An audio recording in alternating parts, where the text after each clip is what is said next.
First of all, thank you so much because I can I can say that every year I just open Zoom for a band that I really like and I can interview, you know. Last year Nice, was Sharon from Within Temptation, uh, nice. and this year is you. Basically, I follow you since I saw you the first time in 2012 at Nova Rock. Wow, At Nova wow, Rock, it was very, very bright, like 2 p.m. or something. And I remember, awesome. so Nice. You've been with us for a long time. We yeah, appreciate that. Thank you. yeah. And I will see you again this year in another festival that is Southside Festival in Germany. No, that's going to be good. Yeah, and I can't wait because I can't come in Milan uh in 2 days. Yeah. Okay. Said then I was asking for my accreditation and I saw wow, they are on stage. Fantastic. No, nice. Looking I'm glad. forward to it. We'll see you at Hurricane then, or Yeah, Southside, which Southside. nice. Yeah, that's a good one. That's going to be great. Anyway, so we can say what people can expect about Royal Republic being on stage from this tour. I mean, people can pretty much expect the same thing in the sense that we always walk up on stage dead set on trying to do our absolute best to entertain people and to make sure that people have a good time for 90 minutes or whatever it is. That's always been our goal. It's always going to be our goal, and we do that thing every single night, no matter what stage and or where we are. So I mean, we're gonna do our best as usual, and the rest is sort of up to you guys or to whoever is out there listening and watching. I mean, it sounds like an old cliche, this whole energy back and forth, energy off Exactly. stage, back. And Exactly. it's sort of, it's a cliche, but you know, cliches are cliches for a reason sometimes. And it's actually, in this case, it's actually very true. So, Yeah, for yeah. example, it's not a cliche because I can tell you this. I saw another band for Sweden like yours, that is the Hives, Mm, for 3 times last year, basically more than my grandmother. And yeah. every time was different because I can say that French public was more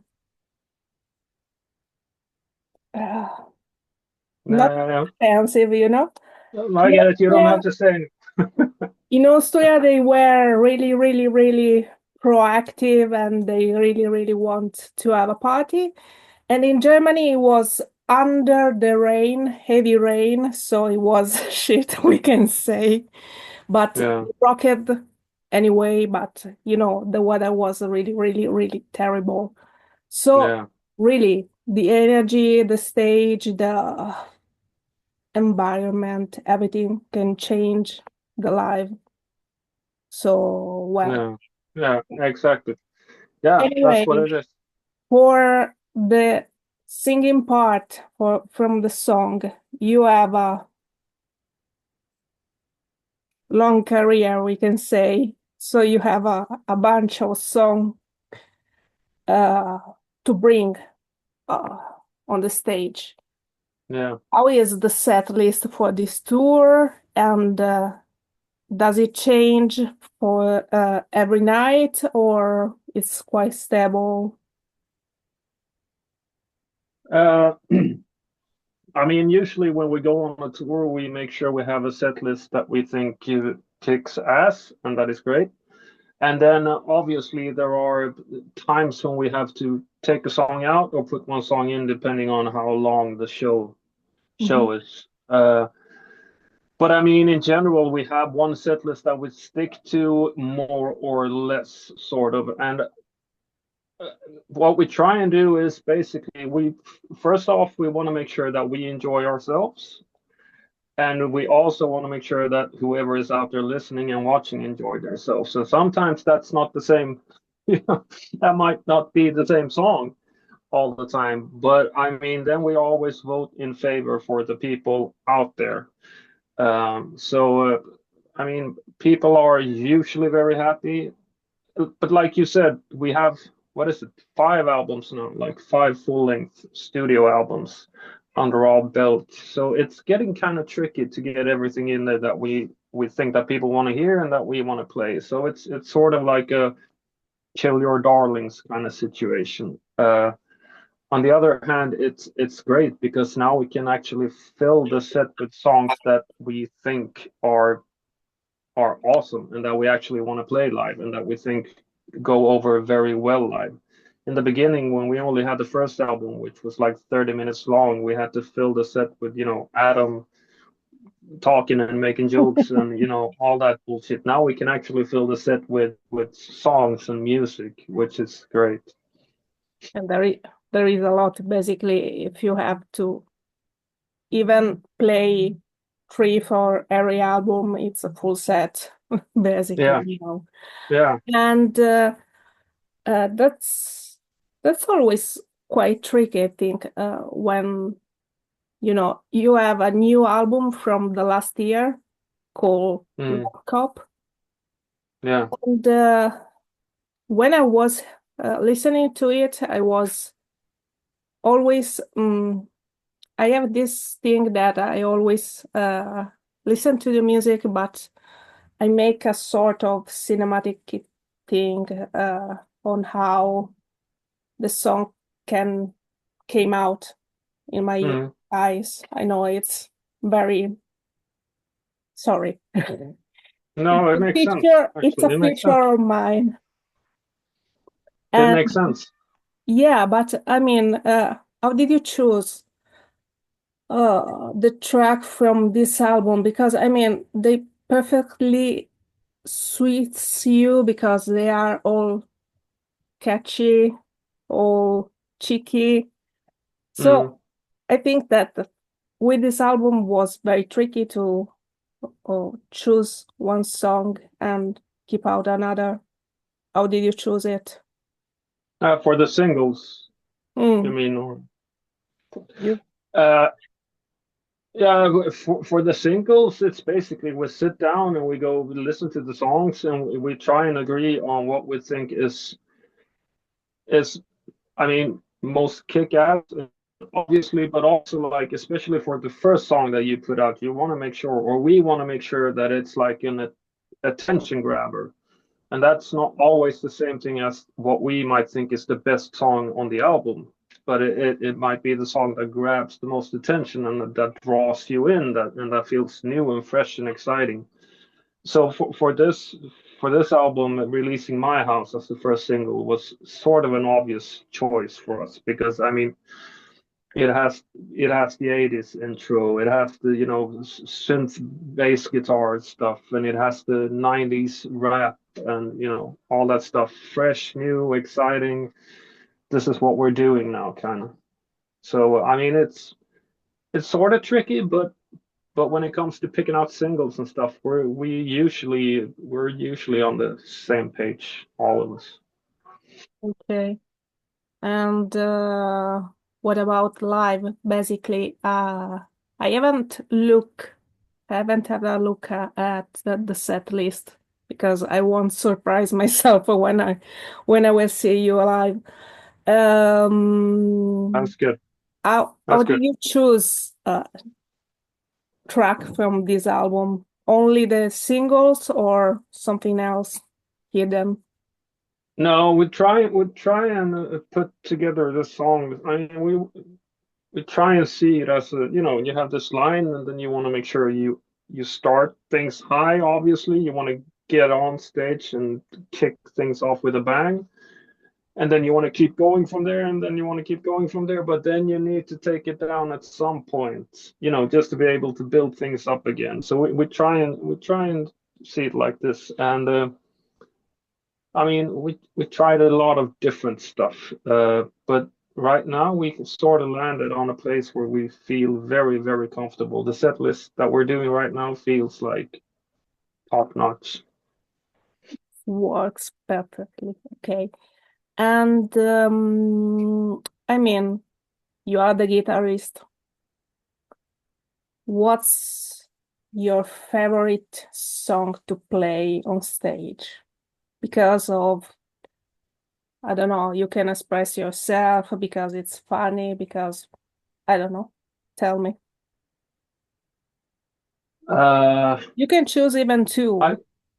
I really like from this album. I really enjoy playing Freak Show because it's I first off I dig the song, but it's also quite the challenge because there's a lot of playing and singing at the same time, and a lot of harmonies and a lot of things to keep track of. And I kind of like the challenge of that.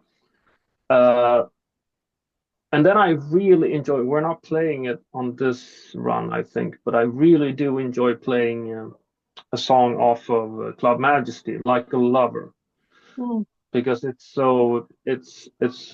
I think it's the slowest song we have, and it's so moody and it's just so different. You know what we talked about earlier about bringing things down just to be able to get it yeah, back up and stuff. for That was building one of up. those songs. Yeah, it's one of those songs, even though it's still rocking like hell. But I really dig that song, and I really enjoy playing it live. Okay, and I remember I interviewed Adam, that is the singer for the people that are Mm, listening to us, in 2019. Then we had, the pandemic. We had a lot in the middle. You have been opening and supporting a lot of groups like Weezer, and basically the reaction I always read about the people, it's always nice, because sometimes supporting opening for an artist is terrible, I think, mm, for an artist. mm, mm, And sometimes some we can say some mm, people who made the concert doesn't choose well the supporting artist, the opening artist, and I think it's a kind of bad game for the opening act. Instead, whoever you open it for them, it was they are great, they are funny, I want to listen to them. And how was this adventure? Because I mean, it's a great adventure that brought to you more fans, so it's amazing how you yeah. live it. You mean opening up for other bands? What it's like? Uh, it's I mean, opening up for other bands has been a really good thing for us in our career because obviously we got to play in front of a way bigger audience than we would have doing our own show, especially in the beginning. So we reached a lot of new people. That's all good. But like you said, sometimes it's scary. And I mean, there has been, there have been occasions where you felt like, okay, maybe this was not the proper package. This was not a good package to put together. Uh, but that's usually somebody else's decision. But most of the time, it's been great, and we made so many new friends by doing this. And I mean, now Festival Summer is coming up, and Festival Summer is like a big family reunion for bands. We get to see Yeah, that's why I love people. festival, because I mean, for as photographer and as a journalist, some festival I have kind of stop, like Mm, more rock, and like south side, like then go to the Netherlands, and you see like a family. So it's, mm, I think, for mm, bands too, because lots of bands are touring all the same year. mm. Am I right? Yeah, yeah, So exactly. So it's kind of fun again, family, relatives, oh, Yeah, hi, uh, yeah, smiling at the yeah. bands because they have seen you for 10 years. And it's amazing. Exactly. That's exactly what it is. Yeah, it is amazing. It's great. Like once a year you get to see your old friends. Uh, and a lot of times in the most beautiful setup and scenery as well. I mean, if you're lucky, the sun is shining and the drinks are nice, and it's it's kick ass, and you get to play music in front of people and do what you love the most. So yeah, I'm really excited about festival season. Just talking about it, it's gonna be good. Me too. So, these are the last club dates. Like this Yeah, one in Milan is rescheduled from March, I think, if I remember well. yeah. I Mhm. can't even remember February or March. Yeah, something Yeah. like that. And then festival, then what are your projects for resting or working on new things? No, there's not much resting going on. No, we're working on stuff. I don't know how much I'm supposed to say about it, so I'm not going to say anything. But there's not going to be any resting. There's going to be working, which we enjoy, obviously. So, but right now we're dead set on festivals. That's like what we're aiming for right now. Uh, we're doing festivals, and then we have good stuff coming up. Perfect. Thank you so much, Hannes. And I'm Yes. really, really, really, really sorry that I can't